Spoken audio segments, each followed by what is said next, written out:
2차 전도 먼저요.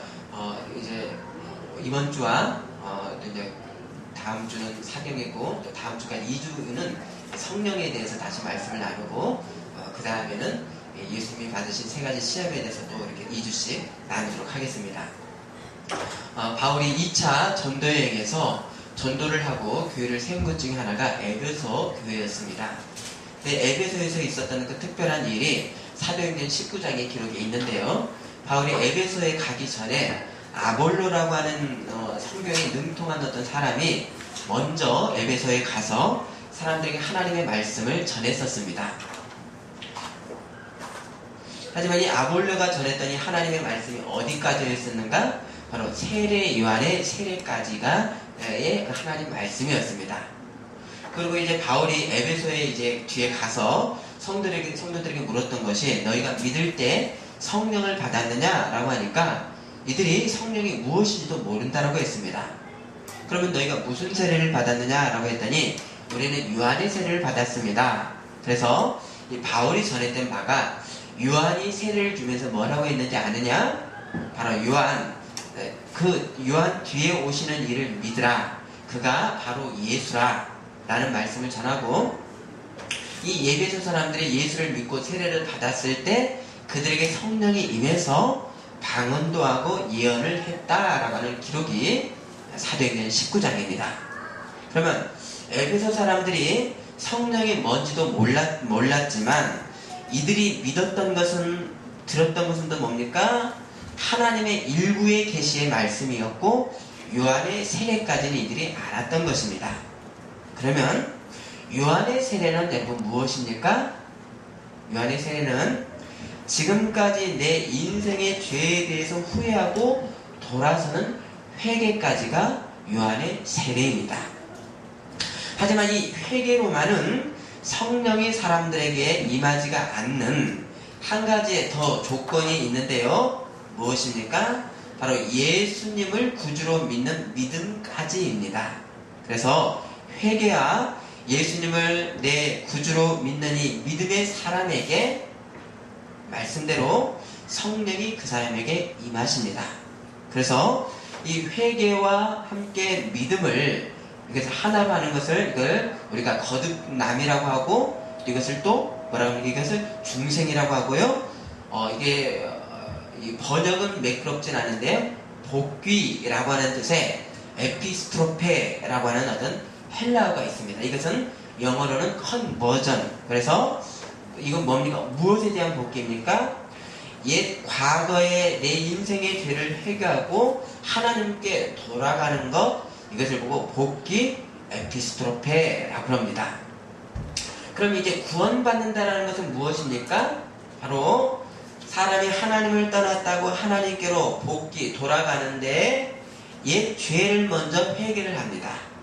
그리고 탕자처럼 아버지가 나를 종으로라도 받아줄 것이다라고 하는 믿음으로 돌아가는 이 탕자의 이 자세에서 구원이 있고 구원의 사람인 것에 대한 보증으로 그 사람에게 무엇이 어떤 분이 임하십니까?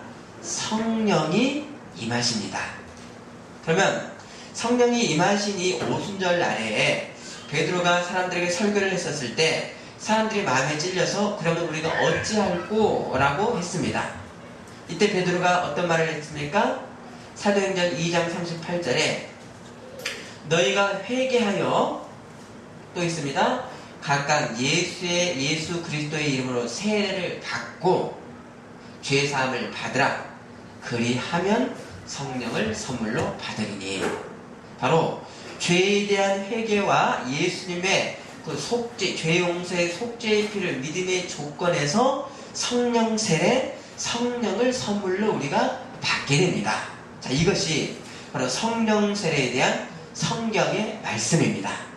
자, 이 말씀 이외에 성령 세례를 받기 위해서 사람이 무엇을 더 해야 된다?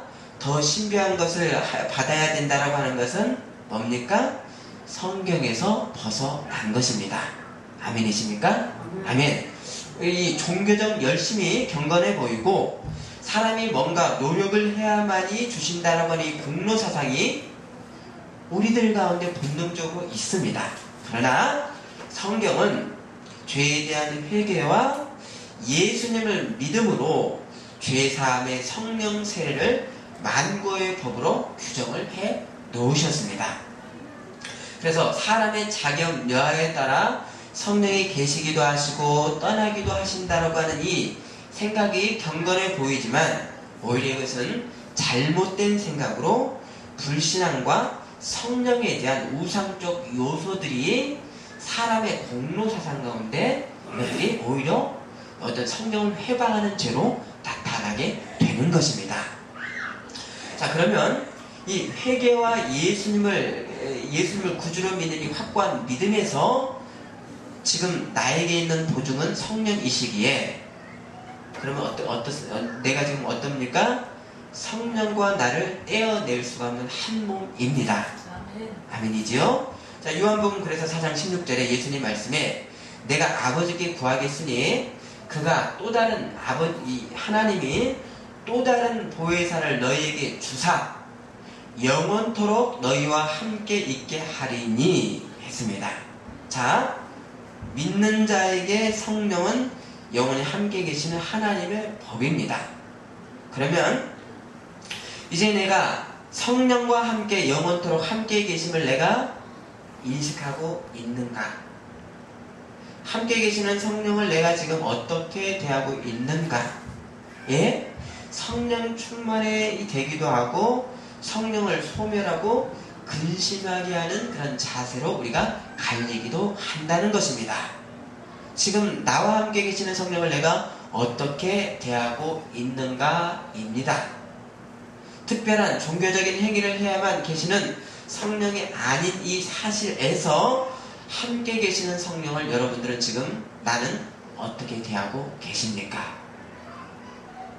그러면 성령을 쫓는 충만함도 아니고 성령을 근심하게 하는 육을 쫓는 것도 아닌 그런 중립의 어떤 그런 자세가 있을 수 있을까요? 어떻습니까? 충만도 아니고 해방하는 것도 아닌 중립의 자세가 있을 수 있을까요? 없습니다. 갈라디아서 5장 17절에 육체의 소욕은 성령을 거스리고 성령은 육체를 거스리나니 이 둘이 서로 대적함으로 너희가 원하는 것을 하지 못하게 하려 함이라 했습니다. 자, 성령을 쫓아 행하는 데에는 바로 장성함, 전진이 있고요. 혹여 이 상태면 제 나름대로 했습니다. 멈춤의 자세는 사실은 후퇴입니다. 성령을 따르지 않는 것에는 멈춤까지도 후퇴이고 성령을 근심하게 하는 것입니다. 아멘. 요즘 서양에서 각광을 받는 것이 동양사상인데요. 그래서 하버드 의대의 하버트 벤슨 교수라고 하는 사람은 명상, 그러니까 불교의 이 선수련에 대해서 계속해서 연구 발표를 하고 있습니다. 또 미국의 이 큰 대학병원, 많은 대학병원, 매사추세츠 이 대학병원 같은 큰 병원에서도 이 명상이 한 그런 의과 분야로서 환자의 치료를 지금 돕고 있습니다. 그러면 이들이 말하는 명상의 선수련의 목표는 뭡니까? 사람이 겪는 고통도 없는 것이다. 고통을 느끼는 나도 없고 원래 없는 나로 돌아가야 된다라고 하는 무심, 나도 없고 생각도 없는 이 경계에 도달하려고 명상을 합니다. 그럼 이게 도달할 수 있을까요? 실제로 깊이 훈련하면 도달합니다.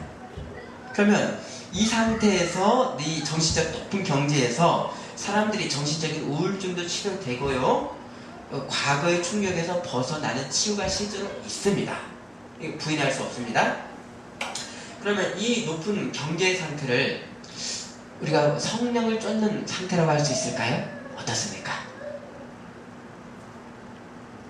자, 내가 없어지는 높은 경지에서 우리가 멈출 수는 있지만 그것은 멈춤이지 성령을 쫓는 것은 아닙니다. 그러면 높은 상태도 결국 뭡니까? 성령을 근심하게 하는 것입니다.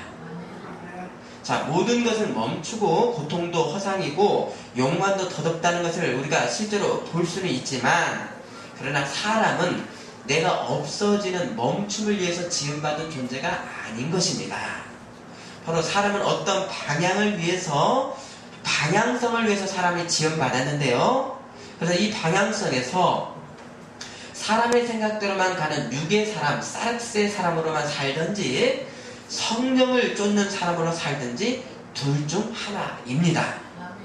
잠시 멈춤으로 얻는 유익을 얻을 수는 있지만 멈춤에서만 있을 수가 없는 사람은 어떤 한 방향으로 움직입니다. 이게 사람입니다. 자, 이것이 불교의 명상과 기독교의 성령이 인도하시는 기도의 큰 차이입니다. 자, 내가 없어지는 어떤 정신의 높은 경지에서 오는 실제 치료가 있지만 그것으로 사람이 선의 추구가 가능하지 못합니다. 또 단지 이것은 뭡니까? 상대적으로 조금 더 높은 경지에 있다 어떤 정도입니다. 2층 집에 사람이 형광등을 가려고 의자를 놓고 올라갔습니다. 근데 3층 집에 사람의 발밑에서 2층 집의 사람은 올라가 있는 것입니다. 바로 명상은 높은 정신의 경지의 멈춤에서 더 이상의 진전이 없지만 우리 예수님에 대한 묵상과 예수님을 바라보는 관상, 예수님의 눈을 바라보는 관상은 뭡니까? 예수님의 눈을 바라보고요, 십자가를 바라보면서 내가 갈 바를 바라보는 것입니다. 육신의 생명은 장성하다 늙지만 영생은 뭡니까? 영생은 계속해서 장성하는 것이 바로 영생인 것입니다. 높은 경지에 이르렀다고 멈출 수 있다는 것은 이미 생명이 영생이 아닌 것입니다. 그렇다고 사람의 종교적 열정이 이끄는 것이 아니라 내가 죽고 주님이 사는 성령이 이끄시는 길을 사람은 쫓아가는 것입니다. 갈라디아서 5장 16절, 내가 이르노니 너희는 성령을 따라 행하라. 그리하면 육체의 욕심을 이루지 아니하리라.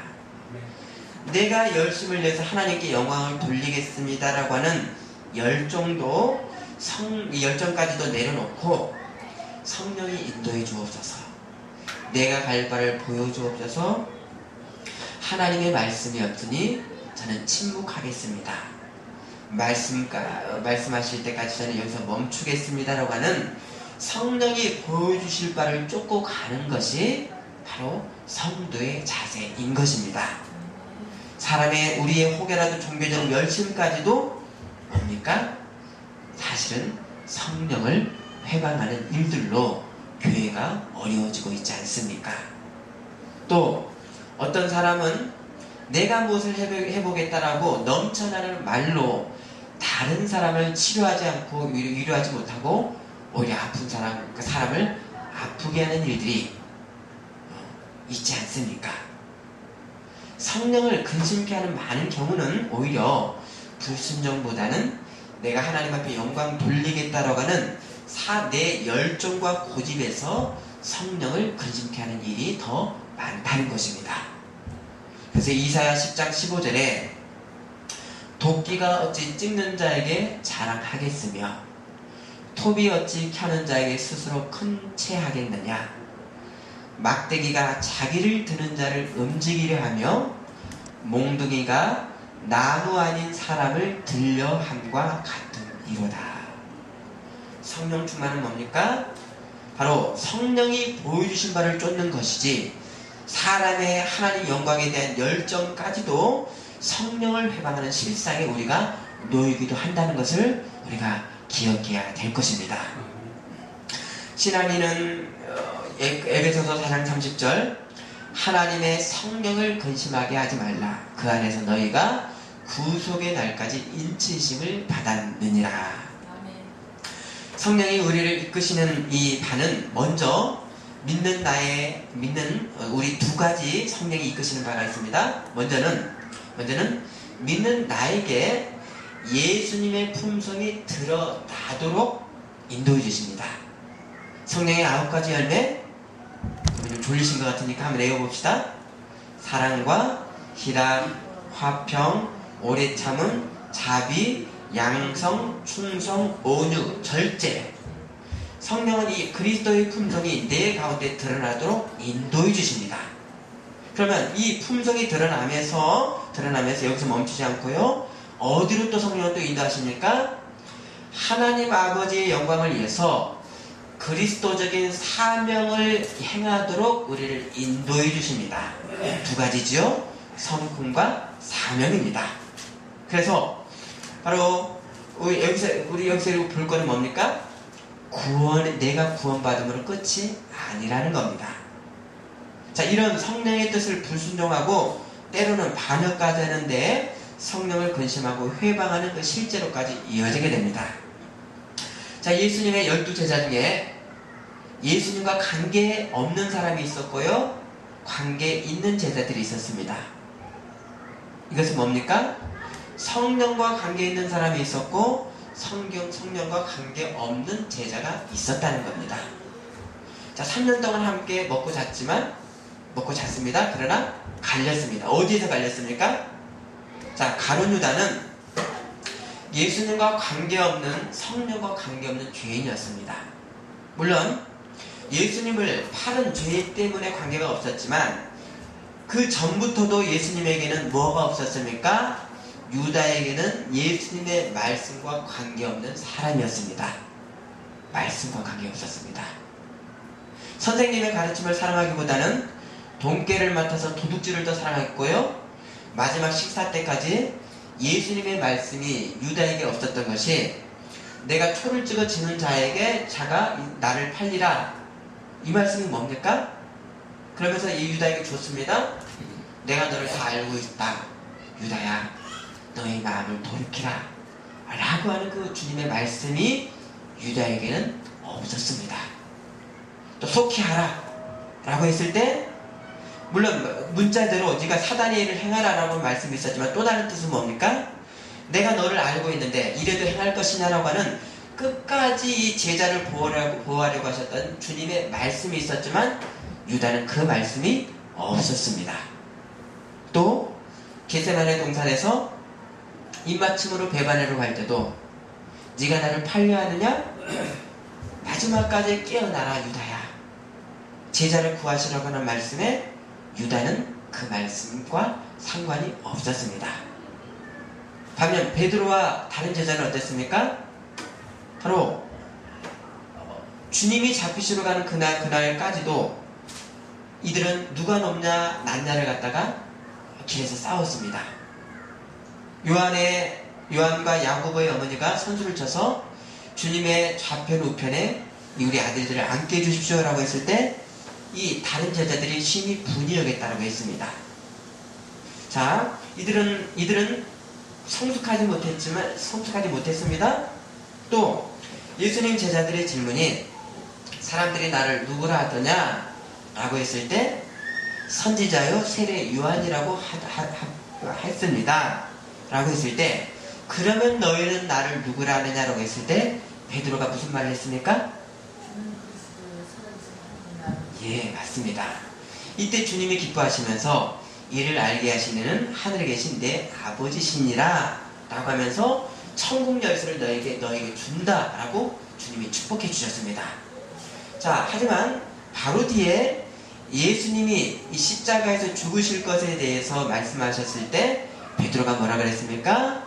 그리 마옵소서, 그런 일이 결코 주님께 일어나지 못합니다 할 때 예수님이 사단아 내 뒤로 물러가라, 네가 하나님의 일은 생각지 않고 사람의 일만 생각한다라고 이 저주와 같은 주님의 말씀을 하셨습니다.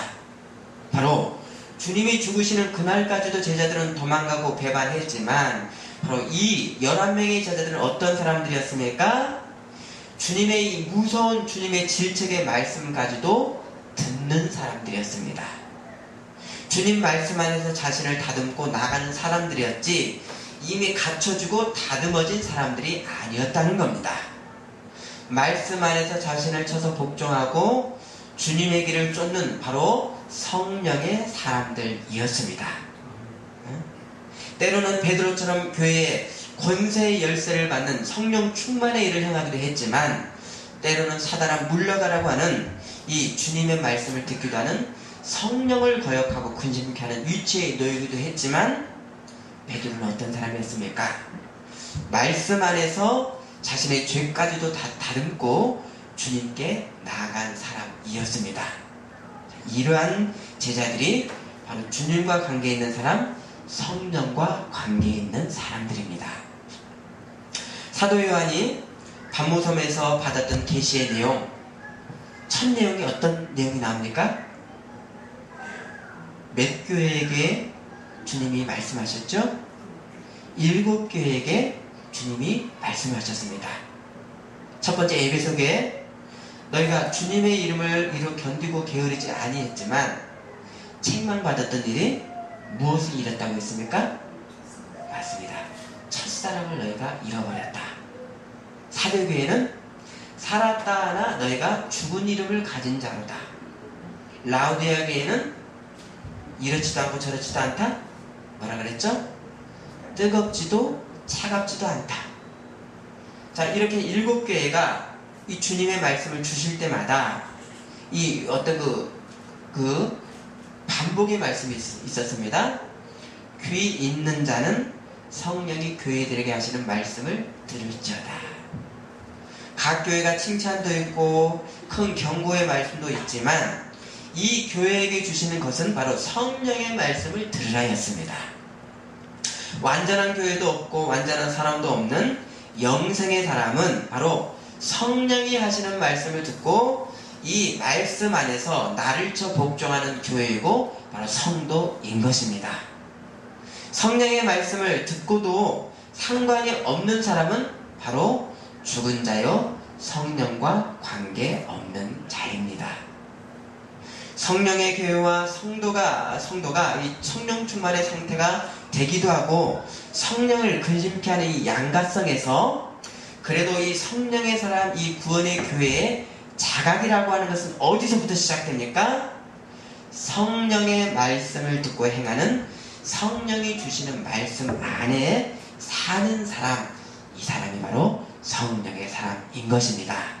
아멘. 로마서 8장 우리 본문을 보십니다. 로마서 8장 9절과 10절 보십니다. 9절 읽어주십니다. 만일 교회에서 하나님의 거하시면 그는 지키지 아니하고 그는 그리스도의 영이 없으면 그리스도의 사람이 아니라. 자, 그리스도의 영이 없으면 그리스도의 사람이 아니니라. 그러나 그리스도의 영은 어떻게 오셨습니까? 회개하고 예수님 나의 구주로 믿음으로 성령은 우리 안에 계십니다. 10절, 또 그리스도께서 너희 안에 계시면 몸은 죄로 말미암아 죽은 것이나 영은 의로 말미암아 살아있는 것이니라. 자, 성령의 사람이라는 것은 육신의 과거의 죄와 지금의 현실의 죄에 있지만, 그러나 육신에 있는 사람은 아닙니다. 바로 영에 있는 사람, 성령에 있나니 그리스도의 영이 없으면 그리스도의 사람이 아니니라. 그러면 어떻게 이 말씀의 실제로서 이 성령의 사람이 우리가 됩니까? 바로 예수님을 믿음으로 내게 계시는 성령의 음성을 우리가 듣는 겁니다. 이미 내 안에 계신 성령의 음성을 듣는 겁니다. 귀 있는 자는 성령이 교회들에게 하시는 말씀을 들을지어다. 너 안에 계시는 성령의 음성을 들을지어다. 듣는 겁니다.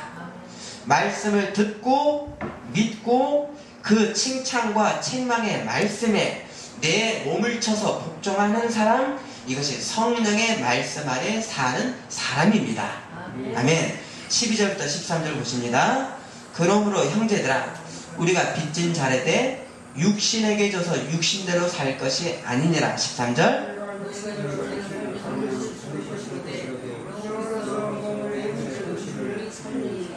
자, 성령의 사람이라고 하는 것의 증거가 뭡니까? 성령의 말씀을 듣는 사람이지요. 육신의 요구대로 살면 죽는 것을 아는 사람이지요. 그래서 몸의 행실을 영의 음성을 듣고 죽이는 사람입니다. 자, 14에서 16절 보십니다. 무릇 하나님의 영으로 인도함을 받는 사람은 곧 하나님의 아들이라. 너희는 다시 벗어서 그리스도의 영광을 잊지 아니하고 양의 영을 받았으므로 우리가 아빠 아버지라고 부르느니라. 자, 성령이 친히 우리의 영과 더불어 우리가 하나님의 자녀인 것을 증언하시나니. 자, 내가 성령의 사람이고 구원의 사람이라고, 이게 믿음이 아니라, 믿음과 신용은 다른데요, 신용하는 것만으로는 구원이 아닙니다. 그러면 신용하는 수준은 뭡니까? 믿고 마는 겁니다. 그냥 알고 마는 겁니다. 이게 신용입니다. 알고 마는 거죠. 이 신용하는 것은 내 인생과 내 인격이 말씀과는 상관이 없습니다. 이게 신용이죠. 왜? 말씀이 내 삶과 상관이 없기 때문입니다. 이게 믿음 같지만 이것은 구원의 믿음이 아닙니다. 하지만 성령이 주시는 말씀과 관계 있는 사람, 성령을 따라 구체적인 내 인격과 삶을 쫓아 행하는 사람이 바로 믿음의 사람, 구원의 사람입니다. 성령이 교회에게 주시는 말씀을 들을지어다. 내 안에 계시는 성령의 음성을 들을지어다. 신용과 믿음은 성령이 주시는 말씀을 대하는 자세에서 갈리게 됩니다. 14절, 무릇 하나님의 영으로 인도함을 받는 사람은 곧 하나님의 아들이라. 아멘이십니까? 아멘.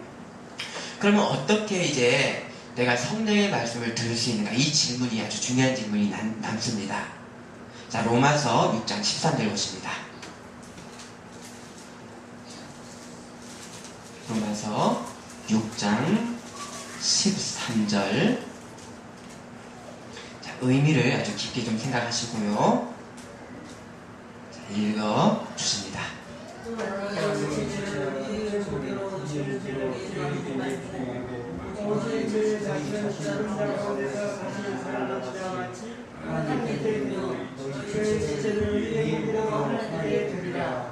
자, 성령의 음성을 듣는 첫 시작입니다.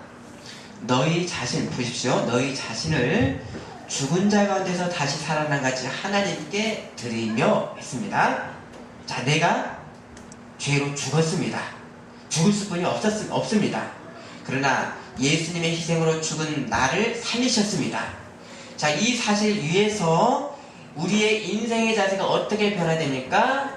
죽었던 나, 불가능의 나를 새 생명으로 살려 놓으셨으니 이제는 내가 주님의 것입니다. 전부 다 주님의 겁니다. 하나님이 하셨습니다. 인생의 어떤 부분을 남기고 숨기지 않고 모든 것을 드립니다라의 고백이 다시 산 자의 고백의 귀결이 아니겠습니까? 아멘이십니까? 아멘.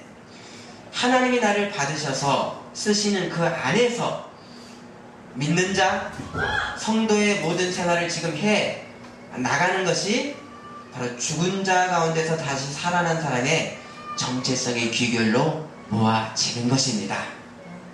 이 귀결에서 이어지는 행동으로 이제 이어집니다. 다시 살아난 자같이 하나님께 드리며 너희 지체를 의의 무기로 하나님께 드리라. 바로 하나님께 드리는 것입니다. 드린다의 원어는 헬라어 파리스템이 드린다, 선물하다 라고 하는 뜻과 함께 전시한다, 성립시킨다 라고 하는 뜻이 있습니다. 공식이 어디서 구멍이 뚫리면 이게 성립이 안 되겠죠? 자, 어떤 것을 들여서 전시를 하는 겁니다. 뭡니까? 전시는 뭡니까? 내가 이 가치의 존재입니다 라는 것을 보이는 겁니다. 보여서 증거하는 겁니다. 이게 전시하는 겁니다. 그래서 내가 근원적으로 죽었던 무능의 상태에서 하나님이 살리셨으니 내가 다시 살아난 자의 내용을 전시하는 것, 이것이 파르스템이 바로 드린다 이 뜻입니다. 또 증명하는 것으로 내가 하나님 자녀인 것을 성립시킵니다. 이것이 드린다입니다. 내가 이미 하나님 자녀이지만 삶에도 하나님 자녀됨의 그 성립의 내용이 나오는 것을 하나님 앞에 드린다라고 했습니다. 아멘이십니까? 아멘. 성령의 근심하심이 성령을 소멸하는 행위는 바로 죽은 자에서 다시 산 나를 이 부정하는 구체적 행동들이 성령을 근심하게 하는 행동인 것입니다. 여전히 내가 죽은 자처럼 하나님의 은혜를 모르는 자처럼 행동할 때 그때가 성령을 근심하게 하는 행동인 것입니다. 무엇이든지 하나님 앞에 드리지 않는 것이 성령을 근심하는 행위라고 하는 이 명제에서부터 우리 시작해야 됩니다. 우리의 괴로웠던 과거를 한번 생각해 보십시오. 하나님 없이 나 홀로 하려고 했던 일, 하나님보다 더 사랑하는 것 때문에 열심을 내고 쫓아갔던 그 일로 어떤 불안하고 어그러졌던 일들, 지금도 하나님 앞에 드리지 않으려고는 어떤 것이 나를 불안하게 하고 있습니까? 이것이 바로 성령을 근심하게 하는 일인 것입니다. 또한 성도의 예배가 이 예배라고 하는 이 의미가 뭡니까? 모든 것을 하나님 앞에 드리는 그것을 고백하는 시간입니다. 여기에 우리가 강력한 힘을 가진 물질을 하나님 앞에 헌금으로 올려드립니다. 그럼 이 물질을 올려드리는 것은 내 인생의 구체적 내용을 올려드리는 것이지요. 왜 그렇습니까? 우리가 돈을 벌면서 구체적 인생의 내용이 돈 가운데 있지 않았습니까? 돈을 벌면서 사회적인 악까지 구조적인 악까지 휩쓸려 버렸던 우리의 모습이 있고요. 돈 때문에 사람과 싸우기도 하고 드물진 모습도 있습니다. 그럼 이 모습을 제하고 드리는 것이 아니라 이 모든 것을 하나님 앞에 올려드립니다. 내 존재를 드립니다라고 하는 것이 바로 헌금의 정신입니다. 자, 이런 불중의 내용까지도 온전히 하나님 앞에 드리니 하나님이 나를 영화롭게 하시고 하나님의 영광을 위해 사용하옵소서. 바로 인생의 내 전 인생의 내용의 전부를 하나님 앞에 이 헌금으로 드리는 것입니다. 그럼 이 전부를 드림의 자세에서 성도는 드렸으니까 끝나는 것이 아니라 어디로 또 이어집니까? 여기서 멈추지 않고 하나님 또 전진하겠습니다. 성령이 주시는 말씀으로 또 거룩함으로 내가 나아가겠습니다. 이 고백이 바로 헌금의 정신인 것입니다. 아멘이십니까? 아멘. 여기서 이 산자, 바로 영생의 사람의 계속되는 장성함이 있는 겁니다. 육신의 생명은 조금 있다가 식합니다. 영생은 뭡니까? 계속해서 장성하는 것이 영생입니다.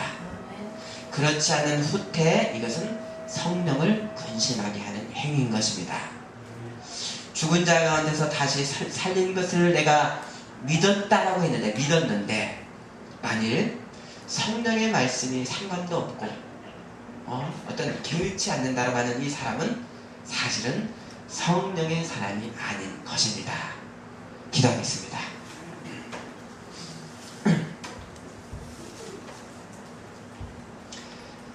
내 인생의 모든 죄를 하나님 앞에 고하고 부끄럼 없이 두려움이 있지만 하나님 앞에 우리는 고했습니다.